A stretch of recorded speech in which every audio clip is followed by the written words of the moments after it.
Dans un village paisible perdu entre les collines verdoyantes et les rivières claires, vivait un enfant nommé Madi. Il n'était pas un héros, ni un champion, ni un génie. Il n'avait pas de talent particulier, du moins c'est ce qu'il croyait.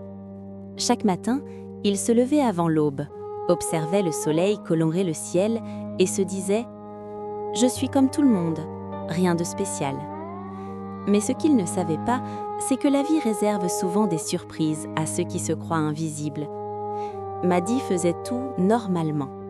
Il se réveillait seul, préparait son petit déjeuner sans bruit, aidait sa mère au marché, marchait vers l'école en évitant d'être remarqué. À l'école, il s'asseyait toujours au fond de la classe, derrière les élèves agités. Il parlait peu, il levait rarement la main. Les professeurs l'aimaient bien, mais ils le confondaient souvent avec les autres. Ils disaient parfois « Madi ou Marais ?» Je confonds. Enfin, toi là. Et lui baissait les yeux, habitué à ne pas exister vraiment. Dans la cour, tout le monde semblait briller, sauf lui. Le champion de football, Samba, la meilleure élève, Aïda, le danseur talentueux, Bokar. Madi regardait, admirait, et se disait que sa vie à lui était fade. Un jour, alors qu'il rentrait de l'école, il passa près de l'ancienne bibliothèque du village. On disait qu'elle appartenait autrefois à un sage, un homme mystérieux qui connaissait des secrets oubliés. La porte était toujours fermée, mais ce jour-là, elle était entr'ouverte. Le vent soufflait légèrement, comme pour l'inviter à entrer. Madi hésita, mais une force intérieure le poussa à franchir le seuil.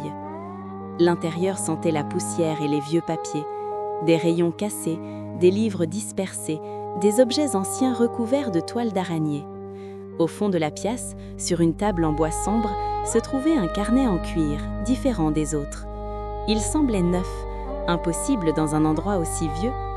Madi posa ses doigts dessus, et à l'instant où il le toucha, une chaleur douce traversa sa main. Il l'ouvrit. La première page brillait légèrement, une écriture dorée s'y déroulait. Celui qui se croit ordinaire n'a pas encore découvert ce qu'il porte en lui. Le cœur de Madi se mit à battre plus vite. Il tourna la page. Des dessins apparaissaient. Une jeune fille timide devenant une grande protectrice du village, un berger qui parlait aux animaux, un enfant silencieux capable de calmer les tempêtes. Puis les pages se mirent à tourner toutes seules, jusqu'à s'arrêter sur une page blanche. Une voix douce, presque murmurée, s'éleva. « Ton don existe, il dort, réveille-le. » Madi recula, effrayé. La voix continua. « Tout commence par regarder à l'intérieur de toi. » Puis tout redevint silencieux. À partir de ce jour-là, des choses étranges commencèrent à se produire. Un camarade triste, après avoir été humilié, Madi lui parlait doucement et son sourire revenait comme par magie. Une élève stressée avant un examen, Madi la rassurait et elle réussissait. Un enfant qui pleurait, Madi posait une main sur son épaule et il se calmait immédiatement. Il ne comprenait pas ce que c'était, mais il sentait une chaleur dans sa poitrine chaque fois qu'il aidait quelqu'un. Ce n'était pas un pouvoir comme dans les histoires, ce n'était pas visible, pas spectaculaire, mais c'était réel. Il se demanda « Est-ce ça mon don ?» Quelques semaines plus tard, un vent violent frappa le village. Les anciens annoncèrent une grande tempête plus forte que toutes celles vécues depuis des années. La panique grandit, les adultes s'accusèrent, les enfants pleuraient, les familles se divisaient. Madi observait cette agitation. Jamais il n'avait vu autant de peur. Il sentit son cœur s'alourdir et une petite voix intérieure, peut-être celle du carnet, semblait lui dire « C'est le moment ». Dans la grande place du village, tout le monde criait. Personne n'écoutait personne. Madi, lui, s'avança lentement. Son cœur battait, ses jambes tremblaient. Mais il respira profondément et dit « Écoutez-moi ». Personne ne l'entendit. Il essaya encore « Écoutez-moi ». Cette fois, sa voix sortit plus forte, plus claire, plus profonde. Les gens se retournèrent.